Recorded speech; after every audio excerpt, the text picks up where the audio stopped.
Good day po sa ating lahat. Kumusta po kayo? Bago po natin simulan ang ating kwentuhan, nais ko po munang i-shout out ang lahat ng mga nagkomento sa last video natin. Shout out po kay Sir Arnulfo Mohal ng Antipolo City, Rizal.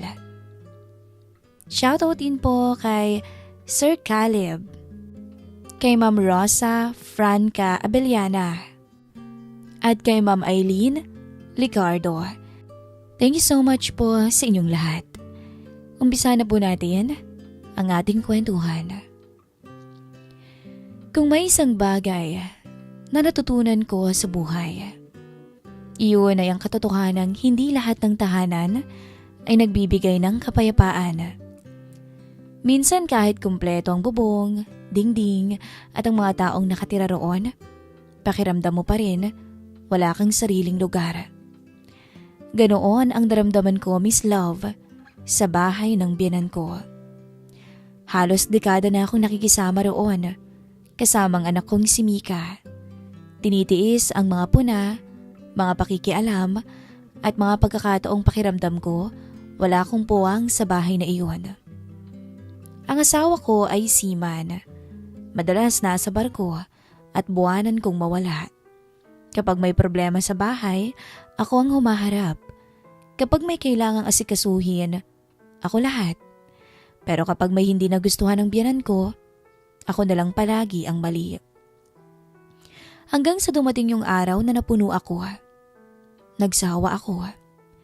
At doon, Miss Love, hindi ko sukat akalain na makikilala ko si Waldo, ang boy sa apartment na lilipatan namin ng anak ko. Hindi ko sukat akalain na mapapalapit ako sa kanya hanggang sa isang gabi na ibigay ko ang sarili ko sa kanya. At iyon ay hinding-hindi ko makakalimutan. Ito po ang kwento ko, Miss Love. Ang kwento ng aking karanasan. Hello everyone! Welcome back po to our channel, Miss Love. Muli niyo po akong makakasama upang magbigay buhay sa kwentong ito. At ang kwento ngayong araw ay galing po sa sender natin na si Ma'am Yvonne. Magandang araw po sa inyong lahat, Miss Love. Ako si Yvonne, 35 anyos na, at ang asawa ko ay isang seaman. Halos isang dekada na rin kaming kasal ng mister kong si Art, na 39 anyos naman, at may isa kaming anak na 8 years old na. Maayos naman sana ang buhay namin kung di lang kami nakikitira sa biyenan ko. Ilang beses na kasi naming binalak na magpagawa ng bahay noon pero hindi matuloy-tuloy dahil tinututulan yon ng biyenan kong babae. Ang katwiran kasi nito, nag-iisa lang daw nilang anak si Art, kaya't ang bahay na iyon ay kay Art lang din naman daw mapupunta. Kaya naman pumayag na lang ako na makisama sa kanya. Pero mahirap talaga. Sobrang hirap. Halos isang dekada na akong nagtitiis sa ugali ng biyenan kong babae. Hanggang sa kusa na lang akong sumuko. Sakto noon, nagkaroon kami ng matinding pagtatalo ng asawa ko sa video call. Pareho kaming may nasabing hindi maganda sa isa't isa. Pareho kaming nasaktan. Masikip ang dibdib ko noon dahil hindi niya ako maintindihan. At dahil doon, nag-impake ako. Hindi para makipaghiwalay kaagad, hindi para maglayas, kundi para magkaroon muna ng katahimikan kahit saglit. Kaya naman lumipat kami ni Mika sa isang apartment na nakita ko sa internet. Hindi naman to kalakihan. 2 palapag lamang ang gusali at may ilang magkakatabing unit. Tahimik kasi ang lugar at malapit rin sa paaralan na paglilipatan ng anak ko. Nung araw ng paglipat namin, isang lalaki ang sumalubong sa amin. Siya ang tumulong sa akin nung pagbuksan ako ng gate. Siya na rin ang nagbuhat ng ilang mga gamit namin. "Sa unit 4 po ba kayo?" tanong niya. Oo," sagot ko. Tumango siya at agad na binuhat ang isang malaking kahon. Doon ko siya unang napagmasdan. Matangkad na binata, moreno at matangos ang ilong. Pero mukhang mas bata sa akin ng ilang taon. Pero halata sa katawan niya na sanay ito sa mabibigat na trabaho. Simple lang ang suot niya noon. Isang lumang t-shirt na at maong. Naku, wag mo nang buhatin lahat yan. Mabigat yan eh, sabi ko. Ngumiti siya ng bahagya. Ako na ho, kaya ko naman po. At ipinagpatuloy niya ang pagbubuhat. Doon ko nalaman ang pangalan niya. Siya, si Waldo. Siya pala ang nangangasiwa sa apartment. Ang may-ari ng apartment ay nasa ibang bansa at kamag-anak niya rin. Siya ang nag-aasikaso ng mga tenant, naniningil at kung mga may kailangang kumpunuhin sa buong lugar. Halos buong araw siyang tumulong sa akin. Nang matapos ang lahat, inabutan ko siya ng pera na gusto kong ibigay bilang pasasalamat sana. Pero umaling naman siya. Naku, huwag na ho. Nakakahiya naman. Ayos lang ho. Hindi na ako nagpumilit pa. Pagkatapos noon ay umalis na siya at bumalik sa mga ginagawa niya. Akala ko noon, bihira ko lang siyang makikita. Pero nagkamali ako. Sa mga sumunod na araw, halos araw-araw ko siyang nakakasalubong.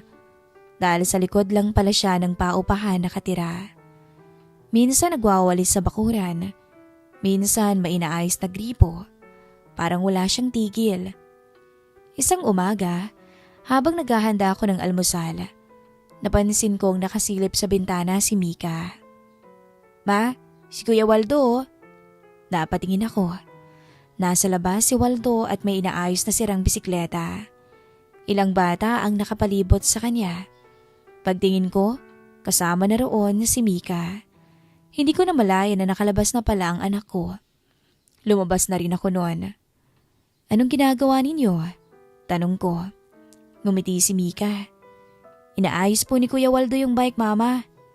Tiningnan ko yung bisikleta. Natanggal pala yung kadena. Ilang minuto lang ay maayos na yon.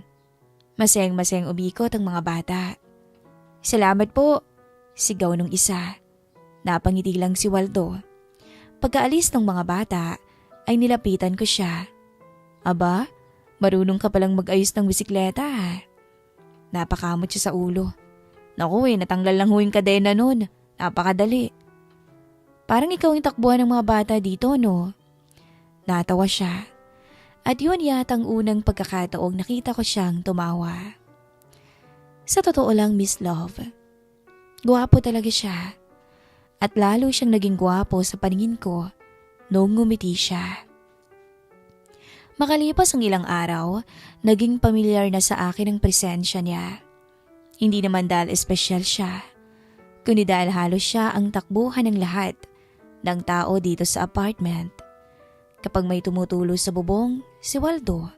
Kapag may sirang ilaw, si Waldo. Kapag may bagong tenant, si Waldo.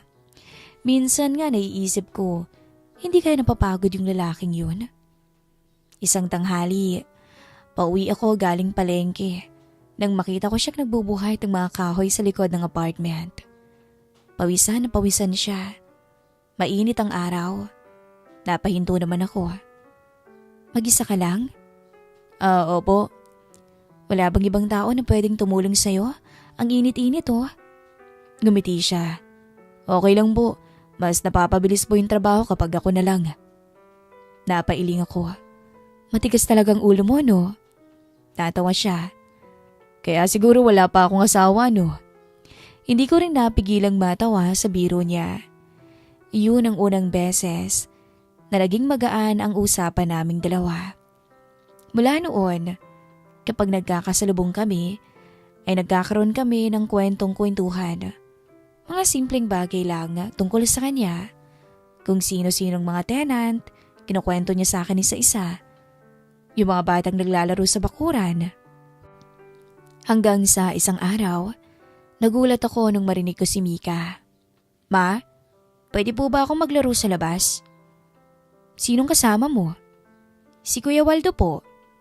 Napatingin ako sa labas. Nasa ilalim ng puno si Waldo, kasamang ilang mga bata. May ginagawa silang saranggola mula sa lumang plastik at patpat. At mukhang masayang-masaya si Mika. Matagal ko siyang pinagmasdan, hindi dahil kay Waldo, kundi dahil sa anak ko. Sa unang pagkakataon, matapos yung mga nangyari sa amin, nakita kong masaya ulit ang anak ko. Walang tensyon, walang sigawang naririnig. Nung gabing iyon, habang kumakain kami ng hapunan, biglang nagsalita si Mika. Ma? Mabait si Kuya Waldo, no? Napangiti ako. Oo naman. Alam mo, gusto ko siyang maging kuya. Tumango ako at hindi na ako nakapagsalita pa. Kinabukasan, maaga akong nagwawali sa harap ng unit nang makita ko si Waldo na may dalang mga papel. Mga resibo ho. Inubot niya sa akin yung isa. Pagkatapos ay aalis na sana siya. Pero napansin kong may sugat siya sa kamay niya. Oh, anong nangyari dyan? Tanong ko. Tumingin siya sa palad niya. Wala ho. Nasugatan lang kahapon na Ate Yvonne. Hinawakan ko yung kamay niya. Nagulat din ako sa ginawa ko at nagulat din siya. Magaspang yun. Halatang sanay na sanay sa trabaho. Nagamot mo na ba to? Tanong ko. Ay, mamaya na. Napailing ako. Kau talaga. Ang tigas-tigas ng ulo mo. Sandali akong pumasok sa unit at kumuha ng gamot. Paglabas ko ay inabot ko yun sa kanya. Linisan mo yan ha. Baka kasi ma-impeksyon. Mukhang nagulat siya.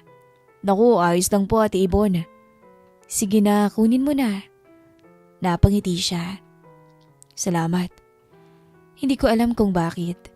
Pero habang pinagmamasdan ko siyang naglalakad papalayo, Miss Love, may kakaibang pakiramdam akong hindi maipaliwanag. Hindi lang yun simple. Iyon ay paghanga. Paghanga dahil siguro matagal na akong walang nakakasalumuhang taong payak lang na namumuhay. Hindi maarte, walang agenda, at walang kailangang patunayan sa buhay. Napakasimple ni Waldo, Miss Love. At hindi ako magtataka kung bakit maraming malapit sa kanya dito. At kung sakaling mag-aasawa man siya, ay napakaswerte ng babaeng yon. Hindi ko katulad. Minalas sa biyanan. Sa loob ng maraming taon, puro problema ng pamilya ang laman ng isip ko. Pero ngayon, para bang unti-unti na akong nakakahinga ng maayos. Hindi ko alam kung hanggang kailan kami mananatili ni Mika sa apartment na ito. Hindi ko rin alam kung maayos pa ba ang gusot namin ng asawa ko. Pero sa bagong lugar na ito, unti-unti akong nasasanay. At sa bawat araw na lumilipas, mas nakilala ko ang lalaking magbibigay puwang sa puso ko. Si Waldo. Ang lalaking wala namang espesyal na ginagawa. Pero sa hindi ko maipaliwanag na dahilan, unti-unti siyang nagiging bahagi ng araw-araw kong buhay. Hindi ko alam, Miss Love, kung kailan po eksaktong nagsimula ang pagiging komportable ko kay Waldo. Siguro dahil araw-araw ko siyang nakikita. O siguro dahil siyang isa sa mga kakaunting taong marunong makinig nang hindi agad nagbibigay ng opinyon. Lumipas pa ang halos 1 buwan mula nung lumipat kami ni Mika sa apartment. Unti-unti na rin akong nasanay sa bagong buhay namin. Tahimik at napakasimple. Malayo sa mga puna at gulo na iniwan ko sa bahay ng biyenan ko. Isang umaga, katatapos ko lang magsampay ng damit nang makita kong nakaupo si Waldo sa bakanting bangko sa bakuran. May hawak siyang notebook. Parang may sinusulat. Bihira ko siyang makitang walang ginagawa kaya nilapitan ko siya. Ano yan? Tanong ko. Agad naman niyang sinara ang notebook. Napangiti ako. Secret, tugon niya.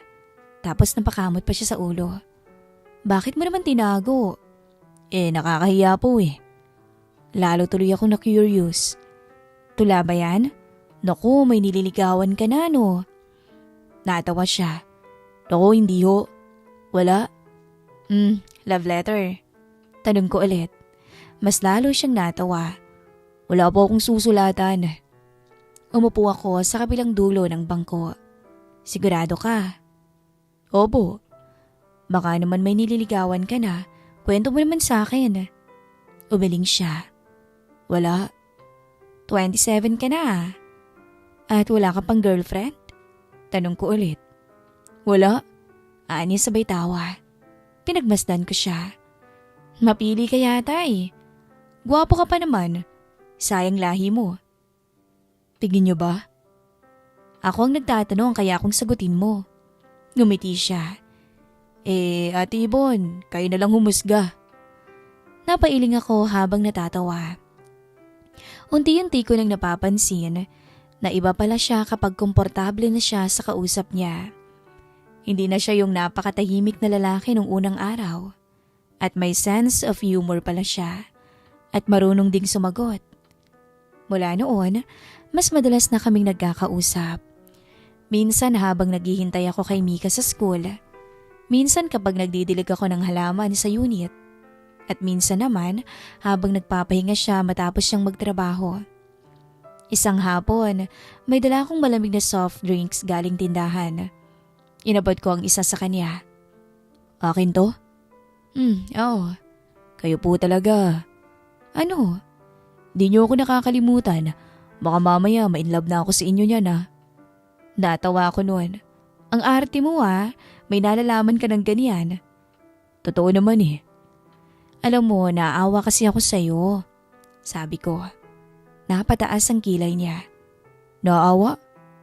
Oo. Bakit naman? Kasi parang wala kang pahinga.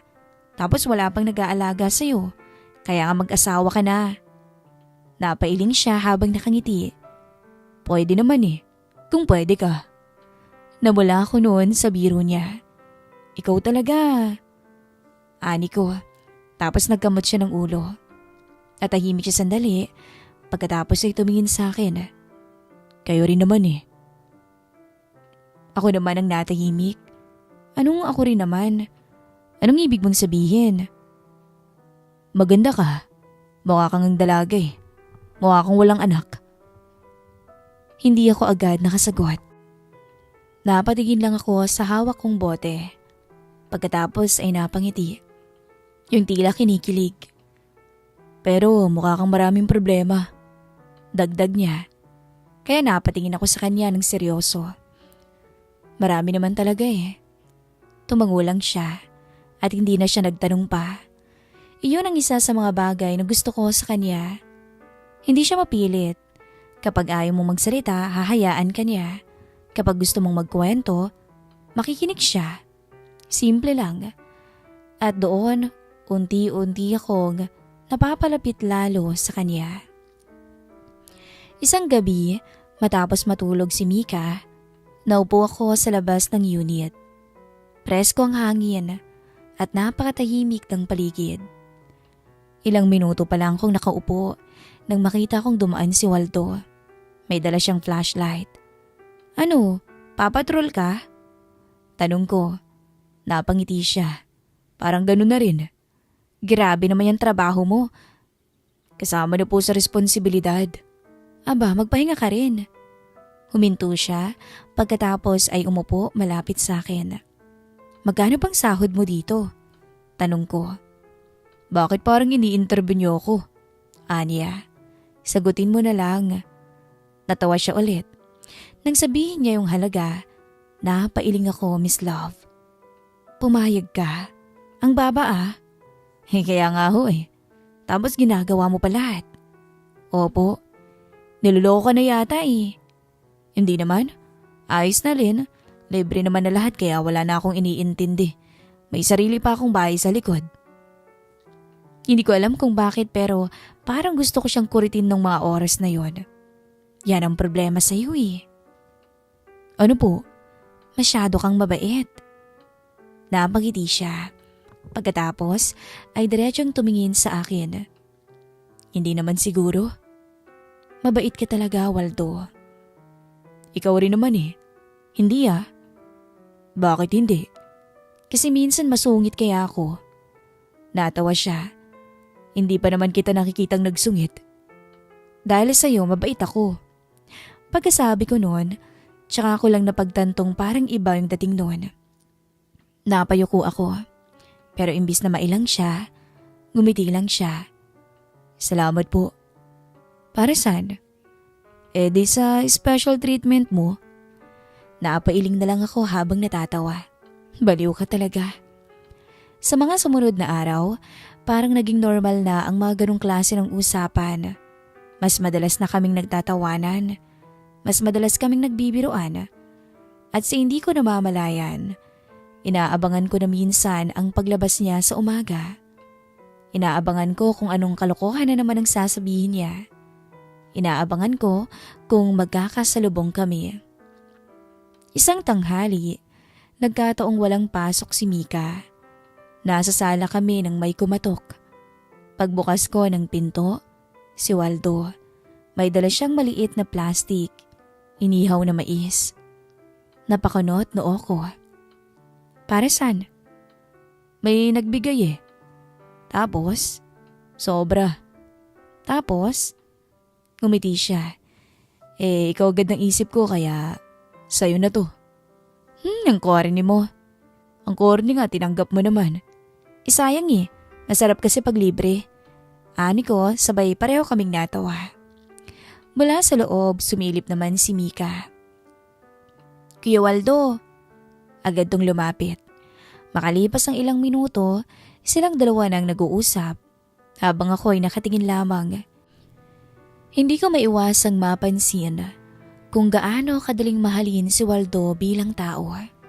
Hindi lang dahil gwapo siya, hindi rin dahil matangkad siya, kundi dahil totoo siyang tao. Hindi siya nagpapanggap, hindi siya mayabang, at lalong hindi siya nag-iinarte. Nung umalis siya, sinarado ko ng pinto, pero may kung anong ngiti na naiwan sa labi ko. At doon ko unang naramdaman ang kakaibang takot. Dahil alam kong hindi na ito simpleng pagkakaibigan.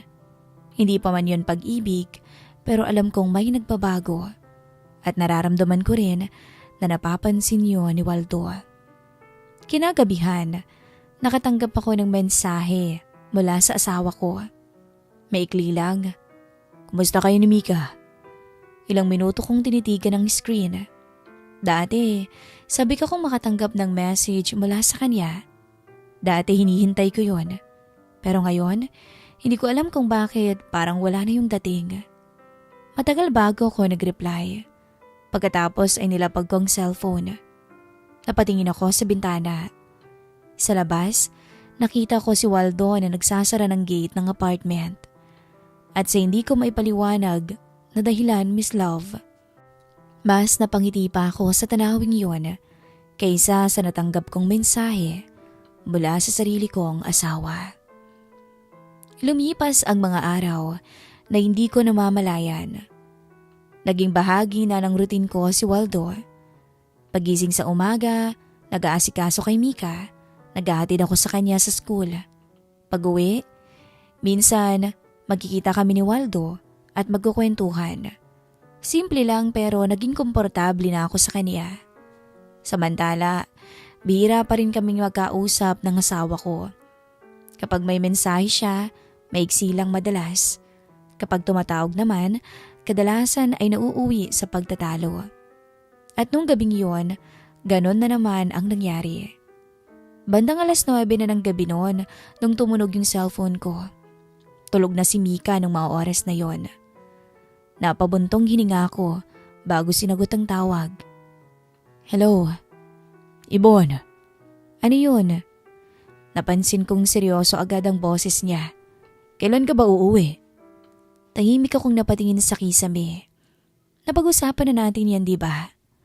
Hindi ba rin ako makapaniwalang umalis ka? Napapikit ako.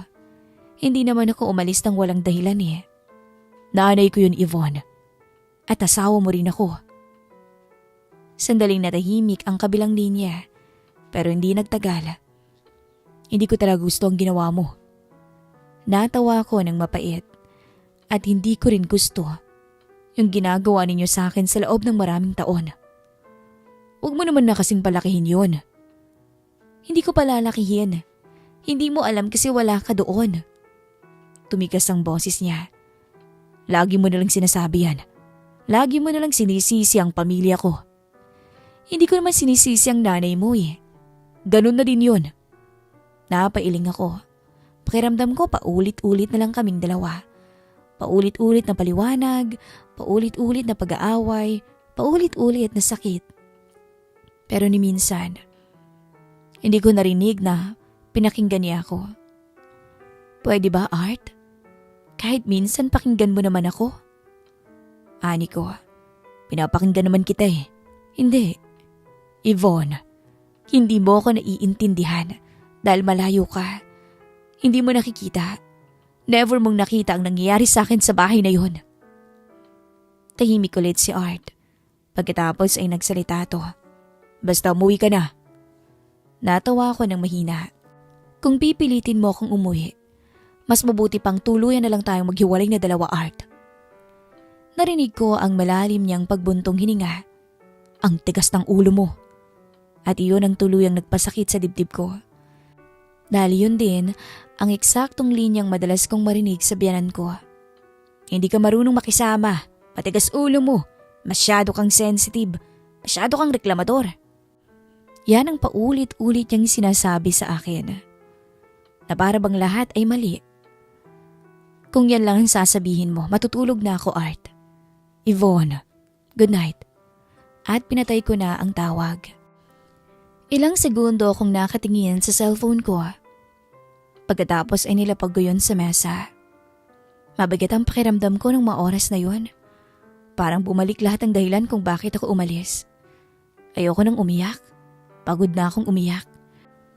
Kaya lumabas ako ng unit. Tahimik ang buong apartment. Karamihan sa mga tenant ay tulog na. Nung mapatingin ako sa bakuran, nakita ko si Waldo. Nakaupo siya sa mahabang bangko malapit sa gate. May hawak na cellphone. Mukhang may pinapanood. Hindi niya agad ako napansin. Ako naman ay naglakad papunta roon. Paglapit ko ay tsaka siya napatingin. Napangiti siya. Oh, gising pa kayo? Umupo ako sa kabilang dulo ng upuan. Ngayon ko lang napansin kung gaano pala katahimik ang paligid kapag gabi na. Wala nang batang naglalaro, wala nang tenant na nagkukwentuhan sa labas. Halos walang kaingay-ingay. Kumusta? Tanong niya. Napatingin ako sa kanya. Ewan. Napailing ako. Bakit naman? Nag-away kami eh. Hindi ko alam kung bakit ko sinabi agad yun. Siguro dahil sa kanya, gumagaan yung pakiramdam ko. Hindi naman siya nagsalita. Naghintay lang na magkwento ako. Kausap ko ang asawa ko. Tahimik siya, kagaya pa rin ng dati. Ngumiti siya ng bahagya. Hindi ko alam kung anong sasabihin ko eh. Ayos lang. Mas gusto ko pa nga yun eh. Hindi yung tipong nagbibigay agad ng payo. Nakikinig lang siya at sapat na yon. Ilang segundo kaming tahimik hanggang sa nagsalita siya ulit. Namimiss mo na ba siya? Napatingin ako sa kanya. Hindi ko inaasahan ang tanong niya. Matagal bago ko nakasagot. Ewan ko ba? Tumango siya at muli kaming natahimik. Nakatingin lang ako sa bakuran. Samantalang siya naman ay tila nag-iisip. Pasensya ka na kung sasabihin ko to, Ate Yvonne. Ayos lang.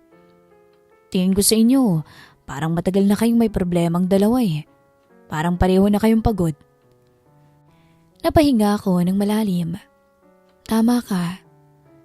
Well, yun lang naman napapansin ko. Hindi ko alam kung bakit pero parang mas naiintindihan niya pa ako kaysa sa ibang tao na ilang taon ko nang nakasama. Nakakatuwa. At the same time nakakatakot din. Dahil hindi yun dapat. Ilang minuto pa kami nag-usap tungkol sa iba't ibang bagay. Hanggang sa nauwi sa biruan. Alam mo, sabi ko. Ano? Kung may asawa kong katulad mo, baka mas tahimik ang buhay ko ngayon. Pagkasabi ko noon ay natahimik kaming pareho. Napatingin siya sa akin. Ako naman ay napatingin sa kanya. At doon ko napagtanto ang bigat ng sinabi ko. Parang biglang bumagal ang paligid ng mga oras na yon. Wala nang nagsalita, wala nang gumalaw. Ngumiti lang siya, pero kakaiba ang ngiting yon. Hindi katulad ng dati. Ako naman, sabi niya, kung may makikilala lang akong katulad ninyo. Hindi niya tinuloy yung sasabihin niya. Ano? Natawa siya ng bagya. Wala. Hindi, tapusin mo kaya. Umiling siya. Baka magalit ka eh. Hindi, ayos lang. Napangiti ako. At sa unang pagkakataon, pareho naming alam na may kakaiba nang nangyayari sa pagitan naming dalawa. Wala namang umaamin. Wala namang nagsasabing gusto namin ng isa't isa. Pero naroon na ang tensyon sa pagitan naming dalawa. Ilang minuto kaming natahimik hanggang sa hinawakan ko ang kamay niya. Pwede pa ba akong lumapit pa? Oo naman. At doon ako nakaramdam ng kakaiba. Dahil alam kong mali na ako ang nagsimula ng lahat. Pero sapat na ang nararamdaman ko noong mga oras na yon para ipaubaya ko kay Waldo ang sarili ko. At doon, Miss Love, hinawakan niyang kamay ko at nagtungo kami sa likod ng apartment kung saan siya nakatira. At doon nangyari ang lahat sa amin ni Waldo. Isang pangyayaring hindi ko talaga makakalimutan. At hanggang ngayon, hindi ko pa rin siya nakakalimutan. Dahil naging masaya ako kahit na sandali lang sa piling ni Waldo. Ilang oras pang lumipas pagkatapos noon, napatingin siya sa relo niya. Gabi na. Tumango ako. Oo nga eh. Pero wala sa amin ang gustong tumayo kaagad. Parang pareho pa namin gustong pahabain ng sandali. Hanggang sa marinig namin ang mahinang pagtawag ng anak ko sa labas. Tumayo na ako. Kasabay niyang tumayo rin. Tapos nagkatinginan pa kami. At sa loob ng ilang segundo, hindi kami nagsalitang dalawa. Hindi ko alam kung anong nasa isip niya eh. Hindi ko rin alam kung ano ang nasa isip ko. Basta ang alam ko lang, matapos ang gabing yon, may nagbago sa amin.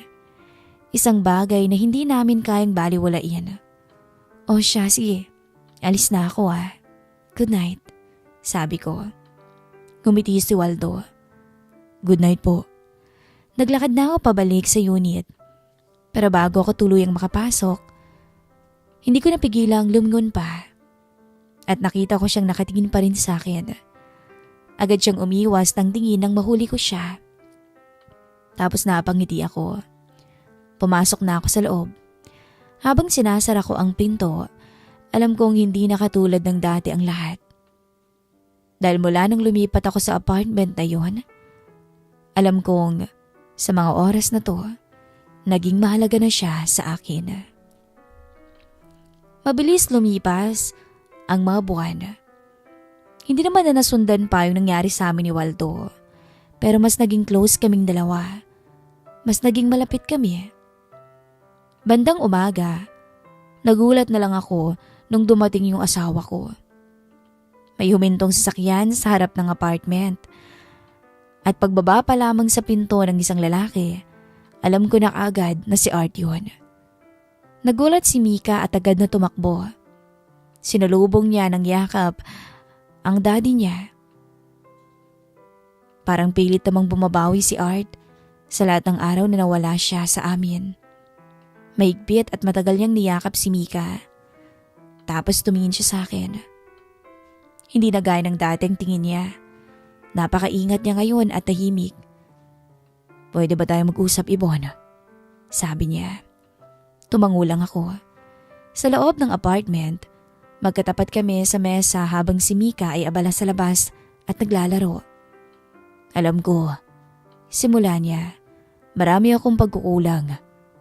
Hindi ako sumagot. Pinakinggan ko lang siya. Akala ko noon sapat na nagtatrabaho ko, na nagpapadala ko, na binibigay ko lahat ng pangangailangan ninyo. Diretso siyang tumingin sa akin. Pero hindi pala ganun yun.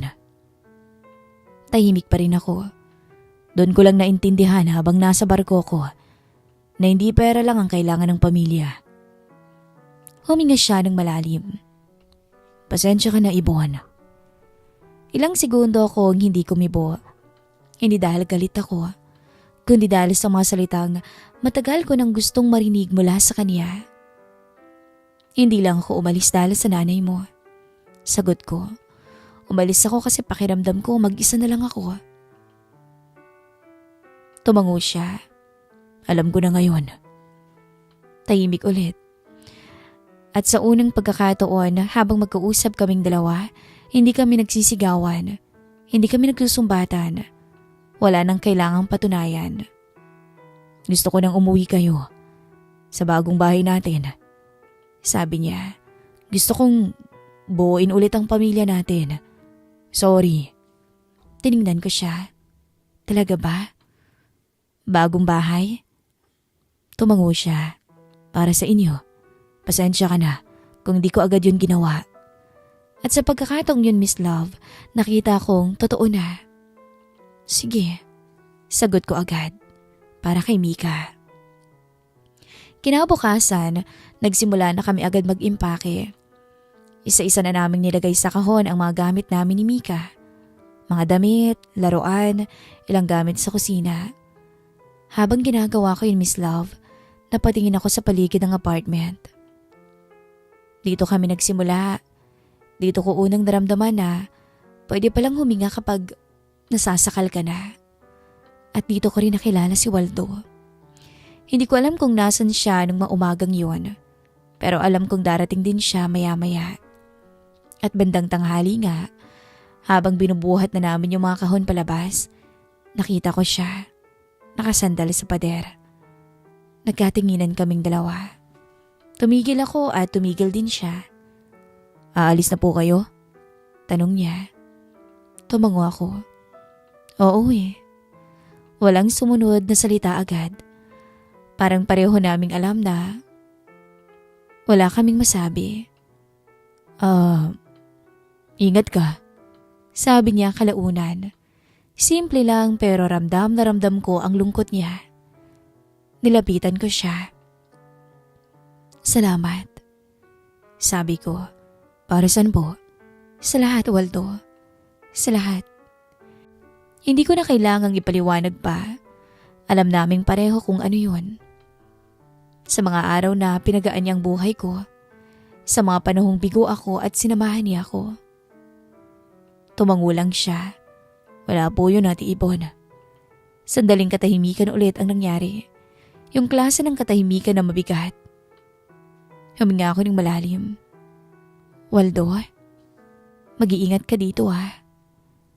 Hindi kita makakalimutan. Salamat talaga. Ngumiti siya ng bahagya. Kayo rin po. Mag-iingat kayo palagi. Pati na rin si Mika. Hindi ko agad nagawang tumalikod. Tumingin lang ako sa kanya. Parang gusto kong tandaan lahat ng detalye sa mukha niya. Hindi dahil may espesyal na nangyari, kundi dahil alam kong iyon na ang huli. Pumasok na ako sa sasakyan. Pagbalik ko ng tingin kay Waldo, nakatingin pa rin siya. Salamat ulit. Bulong ko. Tumango lang siya. Good luck po. Tumango ako pabalik pagkatapos ay tumalikod na ako. Nakita kong kumaway ang anak ko. At nagbabay kay Waldo.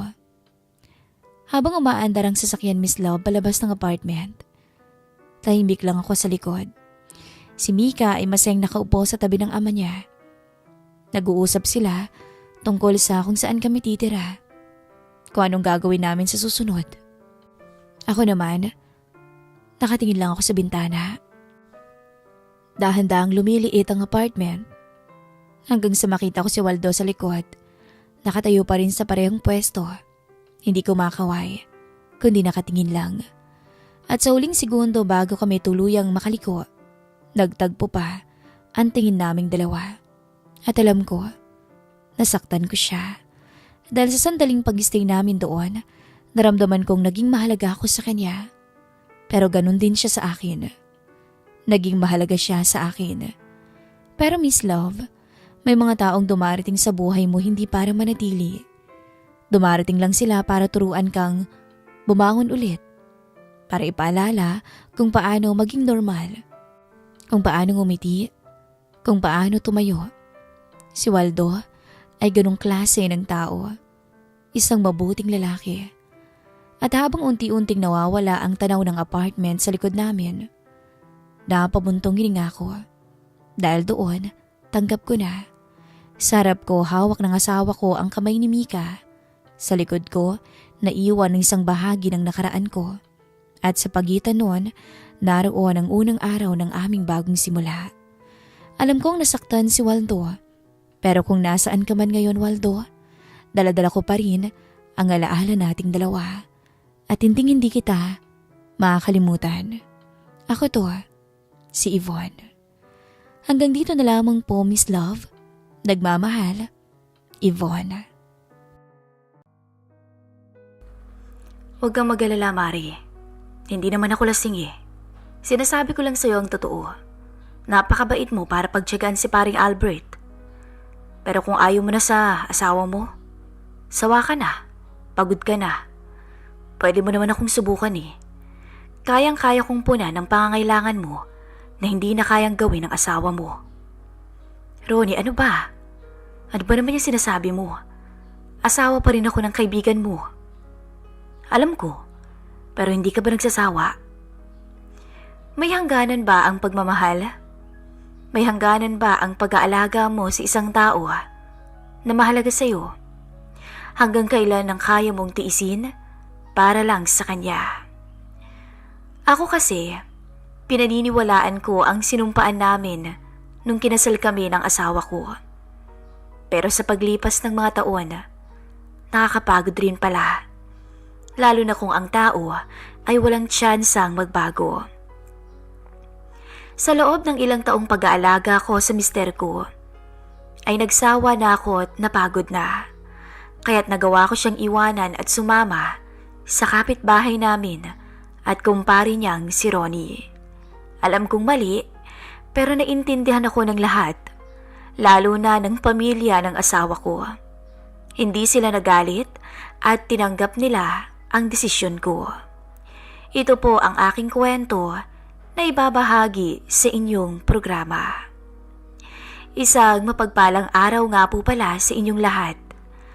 Hayaan niyo kong isalaysay sa araw na ito ang kwento ng aking buhay. Isang pangyayari na nakatatak na sa aking pagkatao, sa aking puso at isipan. Isang kwento na may pagsisisi at isang kwento ng bagong pag-asa. Itago niyo na lamang po ako sa pangalan na Mia. 30 years old na, may isang anak. Kasalukuyan akong nagtatrabaho sa DSWD sa aming bayan sa Mindanao. Hindi ko na lamang po babanggitin kung saan.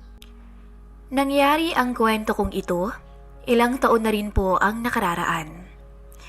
Noong time na yon ay bigla kong sinubok ng panahon. Sinubok ang aking katatagan bilang mabuting asawa at babae sa aking mister. Si Albert ang asawa ko. Matanda lamang siya sa akin ng 2 taon. May anak na kami bago pa man kami ikinasal. Binata pa lamang siya ay pasaway na ang asawa ko. Bagay na hindi ko pinansin noon dahil nga mahal ko siya. Bisyo niya ang alak at sigarilyo. Nang mga panahong yon, ay ayos pa naman kahit nalasing siya araw-araw. Binibigay pa rin naman niya ang mga panggastos namin sa bahay at ang sobra naman ay sa alak at yosi niya napupunta. Madalas na naming pagtalunan niya noon pa. Pero mas madalas ay hindi na lamang ako kumikibo dahil ayoko ng away. Naaawa rin kasi ako sa anak namin dahil kinalakihan na lang niyang ganun ang kanyang ama. Pero isang pagsubok ang dumating sa amin. Naaksidente si Albert. Kinailangang putulin ang kanang paa niya. Naging bugnutin palalo si Albert nang mangyari yon sa kanya. Hindi ko nga alam kung karma bang matatawag ang nangyari sa kanya para sana maisip niyang maging mabuting asawa na. Pero mukhang hindi tumalab dahil mas lumala pa siya. Mabuti nga sana kung naputo lang paa niya dahil sa trabaho. Pero naaksidente siya dahil sa paglalakwat siya. Kasama ang mga barkada sa isang piyesta sa kabilang bayan. Kaya siya naging inutil dahil sa pangyayaring yun. Lasing na lasing raw siya noon na naglakad sa National Highway. At dahil nakainom na, hindi na siya nakikinig sa mga kaibigan niya. Hanggang sa biglatong tumawid sa kalsada at hindi nakita ang truck. Dito nagsimula ang lahat ng kalbaryo na pinapasan ko sa buhay. Mabuti nga nabuhay pa siya. Pero yun nga lang, hindi lang ang kakayahan niyang maglakad ang nawala sa kanya, kundi ang kakayahan niyang magpaligaya ng babae. Tama po, hindi lang siya naputulan ng paa basta, kundi nawalan din ng kakayahang sekswal si Albert sa nangyari. Hindi ko alam pero ang sabi, may ugat na naapektuhan. Kaya naman nawalan na rin siya ng kakayahang tugunan ang pangangailangan ko bilang asawa niya. Pero kahit ganun ang nangyari, ay nagtiis ako sa pagiging asawa niya. Naging mabuti akong asawa ng ilang taon. Naging maunawain at ginagawa ang lahat para pagsilbihan si Albert, para alagaan siya ng abot sa aking makakaya. Dahil nga sa pangyayaring yun, hindi na siya nagtrabaho. Simula nung naaksidente siya ay wala na siyang ginawa kundi ang maging pabigat sa akin. Alam ko naman na responsibilidad ko siya dahil asawa ko siya. Pero yung pagpapahirap niya sa akin na imbis na isipin niya ang mas ikakabuti ng aming pamilya, ay mas inuuna niya pa kasi ang paglalasing. Minsan naiisip ko rin na iwanan na lang si Albert. Pero nakukonsensya naman ako dahil napakabait ng magulang niya sa akin. Mia, salamat sa pag-aalaga mo sa kanya ha. Ikaw na lang talagang maaasahan kong mag-alaga sa kanya. Wag ko kayong mag-alala ma. Inaalagaan ko naman si Albert eh. Maraming salamat talaga Mia. Utang ko talagang kabutihan mo sa anak ko. Alam mo naman na pati ang kapatid niya galit sa kanya. Hindi kasi tinatanggap si Albert ng mga kapatid niya dahil sa pagiging pasaway nito at sobrang tigas ng ulo. Bilib nga rin sila sa akin, lalo na ang ina niya dahil sa kabila ng pagiging pasaway ni Albert, pagiging lasinggero, ay hindi ko siya iniwan. Hindi ko siya pinagpalit sa ibang lalaki. Pero hindi ko alam na magbabago pala ang lahat. Magbabago ang lahat sa pagdating ng isang malaking tukso sa akin. Hindi ko na napapansin si Ronnie, ang kapitbahay namin. Madalas lang siyang bumati sa akin, pero deadman naman ako. Nakafocus lang kasi ako noon sa pamilya ko. Maganda naman kasi ako kahit papaano. Hindi naman matatawag na pangit. Maputi na medyo may laman. Straight ang buhok at may taas na 5'6". Dahil na rin sa sunod-sunod na problema, lalo na nga kay Albert na hindi man lang naiisip ang kinabukasan ng aming pamilya, ang kinabukasan ni Freya na anak namin, ay nagawa kong pagtaksilan siya. Napagod ako. Isa lang naman ang hiniling ko sa kanya noon, kahit wag na siyang magtrabaho, kahit wala siyang kakayahang ibigay ang pangangailangan ko bilang asawa niya. Pero sana, wag na siyang maging pabigat, lalo na ngayong nag-iisa na lang akong umako sa lahat ng gastusin namin. Si Freya ay nag-aaral ng elementary. Ako na ang umako sa responsibilidad ni Albert na buhayin ang buong pamilya namin simula nung naaksidente siya. Mabuti na nga lamang at nasa abroad ang aking biyanan na siyang nagpapadala rin ng pera kay Albert buwan-buwan. Pero minsan, hindi sapat ang pinapadala ng mama niya dahil para lang yun sa bisyo niya. Inom dito, inom doon, lasing dito, lasing doon. Walang katapusang lasingan na lamang ang nangyayari sa buhay ni Albert. Tumawag ako kay Albert dahil kalahating oras na ay hindi pa dumarating ang sundo ko na si Mang Jun. Pero ang nakausap ko naman ay ang kumpare niya. Lasing na raw si Albert at hindi raw makakasundo si Mang Jun dahil umalis ito kanina at nagsabi rin to kay Albert. Papatayin ko na sanang tawag nang may sumunod pa itong sinabi. Sinabi ng mga to na susunduin daw ako ni paring Ronnie. Isa si paring Ronnie sa mga kaibigan ng asawa ko. Kapitbahay lang namin. Si paring Ronnie ay iniwan ng asawa, pero hindi ko alam ang dahilan. Sabi kasi ng asawa ko noon, hindi mahilig magkwento si Ronnie, pero may usap-usapan na may lalaki raw ang asawa niya. Dahil lang kasi siya dito at hindi ko rin alam kung saan ang probinsya niya. Sinabi ko sa kanila na huwag na lang akong sunduin kasi baka lasing din si paring Ronnie. Pero sinabi ng mga ito na kanina pa raw to nakaalis papunta sa opisina. Maya-maya nga lang ay natatanaw ko na siya at mukha ngang hindi nakainom. Himala yata, hindi ka pa yata nakakainom. Sa lubong ko dito. Hindi naman ako umiinom lagi. Sumasama lang naman ako sa kanila kasi napaka-boring sa bahay mag-isa. Hindi ka talaga nakainom ha? Tanong ko. Nagulat na lamang ako noon nang lumapit sa akin si Ronnie. Kahit amuyin mo pa ako, Mari. Bigla na lamang kong kinabahan nang idikit niya ang katawan niya sa akin. Gulat na gulat ako noon na nagmamadaling lumayo sa kanya. Napakabango niya. Para bang may biglang nabuhay, nakakaibang damdamin sa aking puso. Bigla ang dating sa akin ng realidad na kahit tagal ko na palang hindi nahawakan ng lalaki. Ilang taon na ba? Simula nung naaksidente si Albert. 5 taon na pala. 25 pa ako noon. 5 taon na akong nagtitiis at 5 taon na rin akong hindi sinisipingan ng asawa ko. Baliw ka talaga. Tara na nga. Mabilis na lamang kong umiwas at itinaboy ang masamang pangitain na nakikita ko. Sinaway ko ang sarili kong isipan. Nakakabaliw. Para bang isang malaking tukso para sa akin si paring Ronnie. Bakit ba naman napakalayo mo sa akin, Mare? Lumapit ka sa likod ko at kumapit.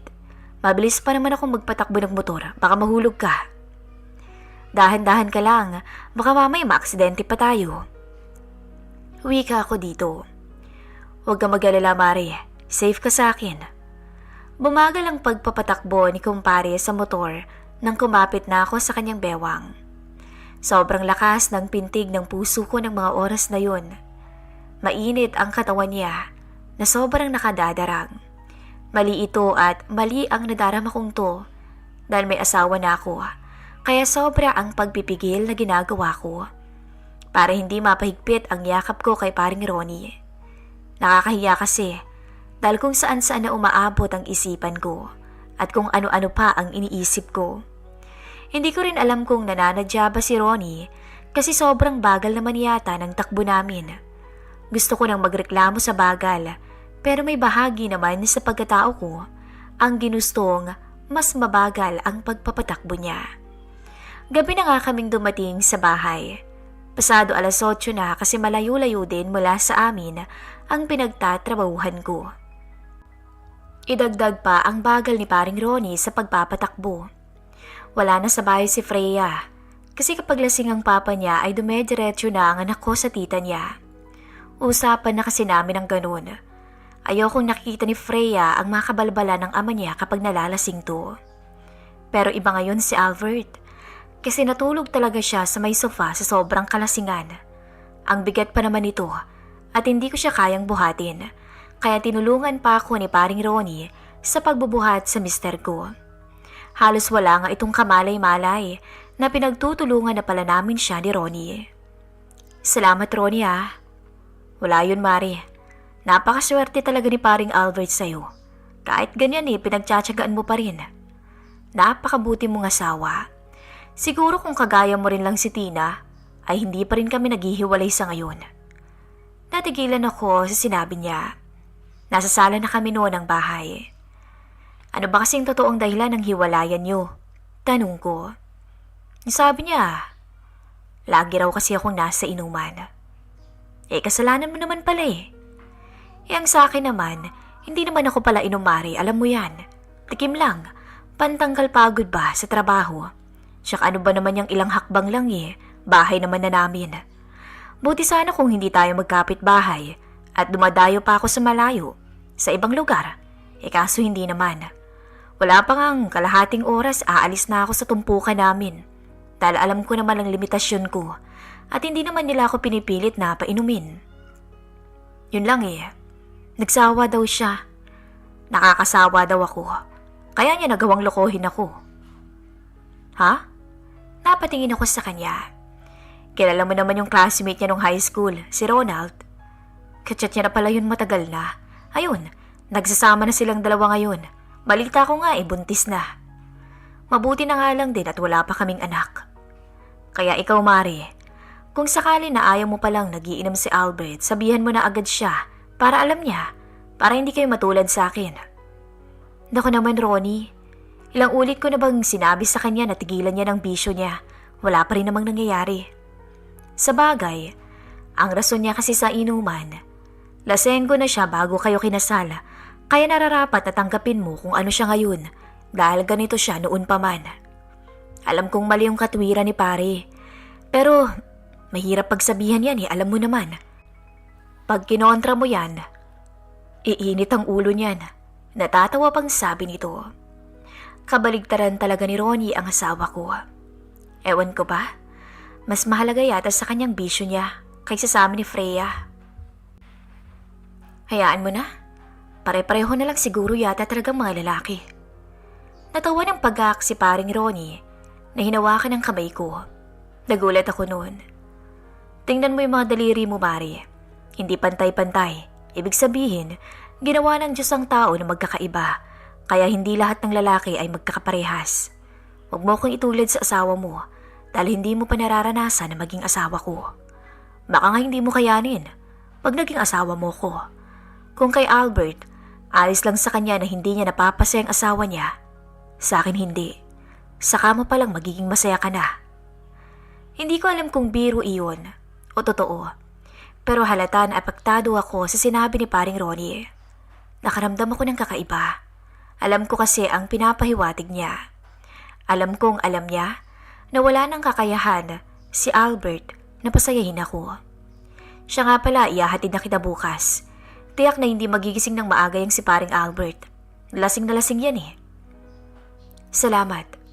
Gusto mo bang maghapunan muna? Magluluto na lang ako. Si paring Ronnie naman ang natigilan, pero napangiti. Noon ko lang din napansin na may tinatago rin naman palang kagwapuhan ang kumpare ng asawa ko. Huwag ka nang magluto. O-order na lang ako ng pagkain. Alam ko na pagod ka na sa trabaho sa opisina. Doon ako nakaramdam ng kakaiba, lalo na sa tingin niya. Hindi niya inaalis ang mga mata niya sa akin habang kinukuha ang cellphone at umorder ng grab food para sa aming dalawa. Kahit kailan ay hindi ko naranasan to kay Albert, ang alagaan ako bilang babae. Hindi niya kailanman pinaranas sa akin na alagaan niya ako dahil pagod ako sa trabaho. Makakalakad naman si Albert kung tutuusin. Kayang-kaya niya dahil may saklay siya. Nakakagala pa nga siya At kaya niyang gawin ang mga gawain sa bahay. Pero sadyang hindi niya lang talaga ginagawa. Pag uwi ko galing trabaho ay ako pang lahat. Nakakatulong naman si Freya, lalo na sa paglilinis ng bahay. Pero kapag ganitong lasing na ang kanyang ama, ay kaagad nang aalis yun. Matalino rin ang anak ko at may trauma na siya sa paglalasing ng ama. Hindi ko naman magawang iwan si Albert dahil para sa akin ay sagrado ang kasal. Pero ang paniniwala ko palang yun ay tuluyan ding magigiba dahil sa nagawa ko rin naman na lokohin siya at sa mismong kaibigan pa niya. Masayang kausap si paring Ronnie habang kumakain kami. Siya pa nga ang naghugas ng pinggan para raw hindi na ako mapagod pa, lalo na't maghapon akong nakahawak sa computer. Hindi ko na namalaya na umabot na kami ng 12:00 ng gabi sa aming usapan. Kung ano-ano na lamang kasi ang pinag-uusapan namin. Hanggang sa nagpaalam na si paring Ronnie na uuwi na para makapagpahinga na ako. Pero bago yun, nagulat na lamang ako dahil bago siya umalis, ay bigla niya akong hinalikan sa labi. Baka gusto mo akong subukan. Pinapangako ko sa iyo, Mia. Magiging maligaya ka. Hindi mo pagsisisihan ang pagtanggap mo sa akin. Ronnie naman, asawa ko ni Albert. Asawa ka nga. Mahalaga ka ba sa kanya? Umuwi ka na nga. Sige na't baka may makakita pa sa atin at kung ano pang isipin. Galit ka ba? Tanong niya na hinawakan pa ang pisngi ko. Hindi ako galit. Umuwi ka na dahil gabi na. Susunduin kita bukas ha. Pagkasabi niya noon, ay bigla niya na naman akong hinalikan. Naiwan akong nakatulala dahil itatanggi ko man, ay nagustuhan ko talaga ang halik ni paring Ronnie. Idagdag pa ang napakabango niyang katawan na hindi kagaya ng asawa ko na lagi na lang amoy alak o kaya naman amoy sigarilyo. Sa totoo lang, kahit halik nga ay hindi na namin nagagawa ni Albert. Kahit lambingan. Nagising akong napangiti dahil nakita ko ang chat ni paring Ronnie sa messenger ko. Good morning. May kasama pa yung kiss and heart emoticon. Nagulat pa nga ako dahil may voice message din. Tila mas lalo yatang kumanda ang umaga ko. Sino ba naman ang hindi kikiligin sa ganito? Lalo na sa gaya kong matagal nang walang ganap. Naganda kaagad ako para pumunta na sa trabaho. Tiningnan ko si Albert pero tulog pa rin to, kaya inihanda ko na lang ang pagkain niya sa mesa. Si Freya naman ay weekly ko yang binibigyan ng baon, kaya alam kong wala akong problema sa anak ko. Paglabas ko ng bahay, ay nagulat ako dahil naroon na si paring Ronnie. Totoo pala talaga na iyahatid niya ako sa trabaho. Biniro ko pa siya na baka malate ako sa bagal niyang magpatakbo. Nagulat na lamang ako nung hinila niya ako para suotan ng helmet. Maaga pa naman daw, kaya may dadaanan daw muna kami. Dumaan kami ni paring Ronnie sa isang lodge na malayo-layo sa aming lugar, pero sako pa rin yun ang aming bayan. Doon, hindi ko na pinigilan ang sarili ko na magkasala. Hinayaan ko ang sarili ko na sumaya sa piling ni Ronnie. Halata nga na sobrang namimiss ko ang ganitong bagay. Dahil halos wala kaming tigil at nakailang eksena din kami ni Ronnie. Para akong nakalutang sa alapaap habang nilalasap ang bawat haplos ni Ronnie. Hindi din naman sa kumakampi ako kay paring Ronnie, pero alam ko sa sarili ko na mas lamang siya sa asawa ko. Sa loob ng ilang taon na hindi ako pinaligay ni Albert, ay para akong mabaliw-baliw sa piling ni Ronnie. Ang ending ay napa-absent ako sa trabaho ko. Hindi na ako pumasok sa opisina ng araw na yun. Sinabi ko na lamang na masama ang pakiramdam ko. Pero ang totoo, nagpapakasaya ako ng araw na yun, buong araw kasama si Ronnie. Hindi ko alam kung paano ko yun nagawa sa unang pagkakataon. Pero nakakawili pala talaga ang gumawa ng bawal. Totoo ng pagkakamali minsan ay nakakapagdulot sa iyo ng kasiyahan. Hanggang ang minsang kong pagkakamali ay naulit pa ng naulit. Hanggang sa kahit sa bahay pa namin ni Albert, kagaya na lamang nung minsan, ay may nangyari sa amin ni Ronnie. Lasing kasi nun si Albert. Hinatid ito ni Ronnie sa amin. At matapos namin siyang dalhin sa kwarto namin, ako naman ang dinala ni Ronnie sa bahay niya. Para hindi kami nakikita ng mga kapitbahay, ay sa likod kami dumaan. Diretso na yon sa bahay ni Ronnie. Sinasadya niyang hindi isara ang pinto niya sa kusina para doon na kami dumaan. Dito na rin paulit-ulit na may nangyayari sa amin ng kapitbahay ko at kumpare ng asawa ko. Pero sabi nga nila, walang sikretong hindi nabubunyag dahil paglipas ng buwan ay nahuli din kami ni Albert. Sinasabi ko na nga ba niloloko mo ko. Hinablot ni Albert ang buhok ko, subalit hinila naman ako ni Ronnie at itinulak niya ang asawa kong nakasaklay. Napayakap ako kay Ronnie nang akmang susuntukin niya si Albert. Mabuti na lamang at nagpapigil din naman ang kalaguyo ko. Tarantado ka pari ah. Asawa ko yan, pinapaalala ko lang sa'yo. Tama na paring Albert. Pakawalan mo na si Mia. Alam ko namang niloloko mo lang din siya eh. Napatingin ako sa dalawa. Hindi ko to gagawin pare. Kung hindi kita nakikitang niloloko si Mia, ikaw na nga tong baldado. Ikaw pang may lakas ng loob para unang kumabit. Singhal ni Ronnie. Hindi naman nakapagsalita si Albert. Anong ibig mo sabihin, Ronnie? Nagtataka kong tanong kay Ronnie. Nung una, naawa lang talaga ako sa'yo. Pero unti-unti, nahulog ang loob ko sa'yo. May kabit yung magaling mong asawa. Sa pinupuntahan naming bar, Doon niya inuubos yung pera na padala ni Tita Rosa sa kanya. Pagsusumbong pa ni Ronnie sa akin at may pinakita pa itong video.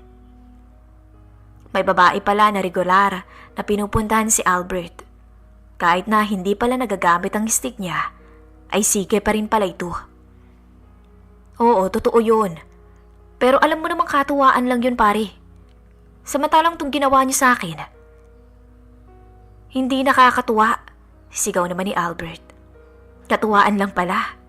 O sige, para mas lalo ka pang matuwa, maghiwalay na lang tayo. Tama na tong lukuhan nating dalawa. Total alam na natin ngayon na parehas tayong may kasalanan. Masaklap mang isipin, pero ito ang nangyari sa amin. Galit na galit naman talaga sa akin si Albert noon. Pinapalayas niya ako, pero hindi pa ako umalis ng bahay na yun. 2 araw pa ang nakalipas, umuwi na lamang ako sa amin na nasa labas na ng bahay ang lahat ng mga gamit ko. Pinalayas niya na ako at nakikipaghiwalay na raw siya sa akin. Nalaman din ni Mama Rosa ang nangyari. Kinausap ako sa video call. Inamin ko rin ang pagkakamali ko, pero tinanggap niya ako. Naiintindihan daw niya, pati na rin ang mga kapatid ni Albert at lalo naman ang anak naming si Freya. Nung time na pinalayas ako ni Albert, sumakabilang bahay ako. Tama, sa bahay lang ni Ronnie. Naging kapitbahay ko ang mister kong si Albert. Wala na yata talagang pag-asa sa buhay si Albert dahil siya mismo ayaw niyang tulungan ang sarili niya. Naging okay naman ang buhay ko sa piling ni Ronnie. Naging mabuting partner siya sa akin at itinuro niya na rin na parang anak ang anak kong si Freya. Mas naglalagi pa ang anak ko sa bahay ni Ronnie kesa sa bahay ng ama niya na naging kapitbahay lang naman namin. Ewan ko ba? Pero ayos na rin dahil nakawala ako sa relasyon namin ni Albert. Sa ngayon, ganun pa rin naman siya, hindi nagbabago. Puro inom at kasama na niya sa bahay niya ang babaeng kinakalantarin niya sa bar. Sa ngayon nandito na ako sa probinsya nila Ronnie, sa mga magulang niya, waiting sa panganganak ko. Buntis na kasi ako ng 7 buwan at nagpapatayo ng bahay si Ronnie dahil balak niyang lumayo na kaming pamilya. Hanggang dito na lamang po ang aking istorya. Nagmamahal, Mia.